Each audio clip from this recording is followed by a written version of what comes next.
Video ini khusus bagi Anda yang hobi berpetualang mendaki gunung, yaitu berupa bekal spiritual agar Anda tidak diganggu oleh entitas-entitas gaib negatif yang ada di gunung. Kemudian, selain itu juga merupakan solusi ketika tersesat di gunung itu agar segera dapat jalan keluar. Tata cara ini merupakan warisan dari para ulama-ulama ahli hikmah yang tentu sangat berguna sekali bagi para pendaki-pendaki gunung. Tidak menggunakan jin ataupun makhluk-makhluk gaib ya, tetapi murni merupakan energi zikir kepada Allah. Nah, simak pembahasannya sampai selesai.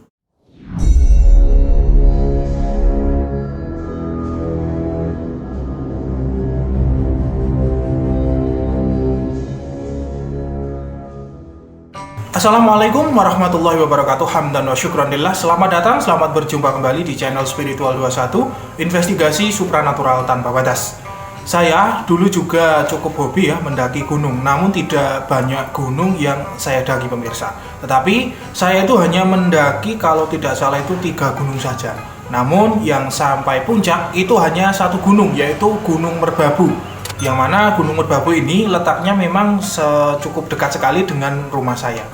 Kurang lebih 4 atau 5 kali itu saya mendaki Gunung Merbabu. Kemudian Gunung Merapi yang juga dekat dengan rumah itu saya juga mendaki ke gunung itu, tetapi tidak sampai ke puncak karena waktu itu orang tua itu tidak memperbolehkan ya. Kemudian saya juga pernah ke Gunung Lawu ya. Nah, di Gunung Lawu inilah saya paling lama, tetapi tidak ke puncak. Saya hanya berpetualang itu di hutan-hutan sekitar Gunung Lawu saja. Selama kurang lebih itu 7 hari 7 malam. Saya digembleng itu menjadi anggota Mapala ya. Banyak hal yang saya dapat dari pendidikan tersebut, salah satunya itu bisa lebih menghargai alam. Pengalaman saya ketika mendaki gunung tersebut itu pernah 1 kali hampir tersesat. Tetapi alhamdulillah itu ada salah seorang rombongan itu yang mengingatkannya. Kemudian 1 kali juga saya melihat rombongan yang hampir tersesat, tetapi alhamdulillah mereka bisa sadar kembali ke jalur yang sebenarnya. Untuk penampakan makhluk gaib, saya tidak pernah melihat ya ketika mendaki gunung, karena waktu itu saya sudah ditimbul oleh mbah saya. Ditimbul itu maksudnya adalah didoakan lalu ditiup ubun-ubunnya. Nah, kalau ada orang desa pasti pernah mengalami yang namanya ditimbul ini. Hal ini memang sebuah tradisi spiritual sebagian orang-orang Jawa di zaman dulu. Tujuannya itu agar tidak diganggu oleh setan ya. Biasanya dilakukan kepada anak-anak ataupun para remaja yang belum menikah. Seperti itulah kira-kira pengalaman singkat saya. Kapan-kapan akan saya ceritakan lebih detail lagi ya. Lain orang itu lain lagi pengalamannya dalam mendaki gunung. Banyak juga dari teman-teman itu yang mengalami gangguan gaib ketika mendaki gunung ya. Ada yang kesurupan, ada yang melihat penampakan, kemudian ada juga yang masuk ke alam gaib, ada yang kebingungan, tersesat, dan lain sebagainya. Tentunya hal itu karena beberapa sebab. Yang pertama, mungkin karena melanggar aturan-aturan adat yang ada di gunung.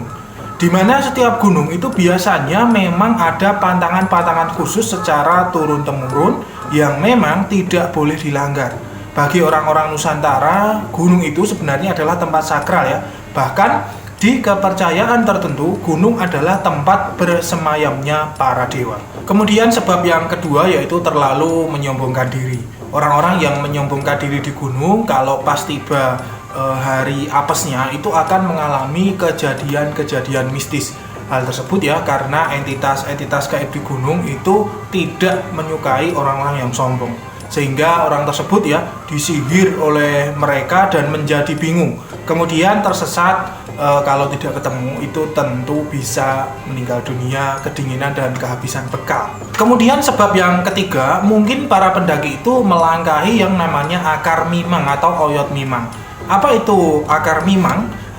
Akar mimang itu adalah akar dari tumbuhan yang membentuk pola tertentu yang tidak seperti akar pada biasanya.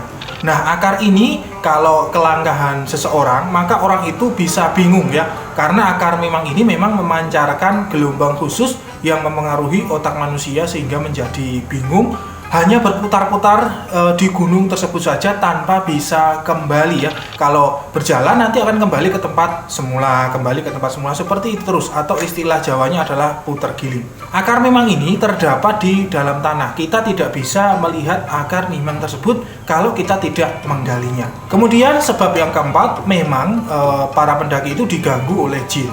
Di gunung biasanya itu memang ada jin-jin usil yang mengganggu manusia.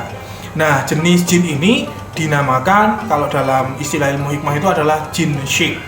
Wujudnya biasanya setengah manusia.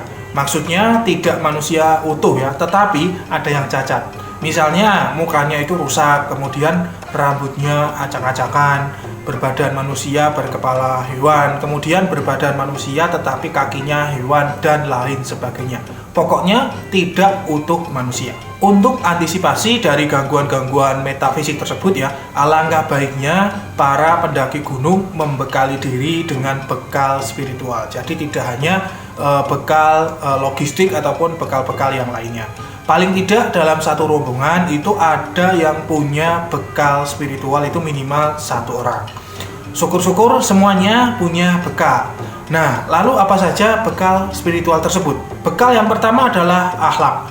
Artinya berakhlaklah yang baik ketika mendaki gunung. Pepatah mengatakan ya, di mana bumi dipijak, di situ langit dijunjung. Kalau orang Jawa, ojo dumeh, eling lan waspada. Ketika pergi ke gunung, ibaratnya itu kita bertemu pada para penghuni gunung tersebut. Nah, jadi selayaknya sebagai tamu itu kita harus bersikap baik dan sopan. Insya Allah mereka para penghuni gunung, kalau kita sopan, baik, menaati peraturan, maka mereka juga tidak akan mengganggu kita. Bahkan mungkin kalau kita tersesat malah akan menolong kita. Kemudian bekal yang kedua adalah ilmu hikmah. Apa itu ilmu hikmah? Secara gampangnya itu adalah doa ataupun zikir kepada Allah tetapi dengan metode khusus. Ada beberapa amalan ilmu hikmah yang harus memang dipegang oleh seorang pendaki. Di antaranya itu harus menghafalkan ayat kursi, kemudian surat Al-Falaq, lalu surat An-Nas. Ketiga amalan tersebut itu sebagai benteng diri. Alangkah baiknya ya amalan-amalan itu dibaca sebelum berangkat, kemudian dibaca ketika akan tidur di tenda, kemudian dibaca juga ketika melewati tempat-tempat yang dianggap keramat menurut orang-orang sekitar ya. Tempat-tempat tersebut dianggap angker, banyak gangguan-gangguan. Nah, di situ silahkan dibaca. Bacalah itu minimal ya, minimal itu 3 kali, atau kalau lebih bagusnya juga boleh 7 kali atau 11 kali. Kemudian amalan ilmu hikmah berikutnya yang harus dipegang oleh para pendaki gunung adalah amalan ketika dalam kebingungan, tersesat, dan tidak tahu arah. Nah, amalan ini sangat penting sekali. Amalan ini hanya sebagai antisipasi saja ya, manakala mengalami kejadian-kejadian tersebut. Amalan ilmunya yaitu silahkan hafalkan azan. Azan ini gunanya ketika bingung atau tersesat, maka bisa mengumandangkan azan yang keras ya, seperti ketika azan mau sholat. Selain azan itu juga harus memegang amalan surat Al-Fatihah. Saya kira sudah banyak yang hafal surat ini. Namun hanya belum tahu saja cara menggunakannya ketika berada di gunung. Nah, caranya ketika mungkin Anda itu bingung atau tersesat di gunung, itu silakan mengumandangkan azan terlebih dahulu. Lalu setelah azan itu surat Al-Fatihah dibaca itu minimal 1 kali. Tetapi ketika sampai di lafadz ihdinas shiratal mustaqim itu dibaca sebanyak-banyaknya, itu sambil konsentrasi, matanya itu dipejamkan. Insya Allah ketika Anda tersesat tadi atau Anda mungkin masuk ke alam gaib, alam jin, maka akan bisa segera keluar dan menemui jalan pulang, ataupun Anda bisa ketemu dengan orang atau ketemu pendaki lain atau orang yang mencari Anda. Nah, itulah kira-kira bekal spiritual yang harus dipegang para pendaki gunung. Kalau ingin yang praktis, sudah jadi ya, kami menyediakan yang namanya Azimat Jogorogo. Azimat ini adalah isinya itu asma-asma atau doa-doa atau zikir yang dibuat secara khusus dengan pola-pola khusus, itu sesuai tuntunan ilmu hikmah. Caranya cukup membawa azimat ini, mungkin bisa dijadikan kalung ataupun ditaruh di baju atau dalam ikat pinggang atau di tas ya. Nah, untuk pemesanan Azimat Jogorogo, nanti silahkan hubungi admin kami, linknya ada di deskripsi video, atau buka saja di Padepokan Hikmah Nur Alam, yaitu www.hikmahnuralam.blogspot.com. Nanti di situ ada tab khusus tentang layanan spiritual. Nanti silahkan dibuka di situ, ada Azimat Jogorogo.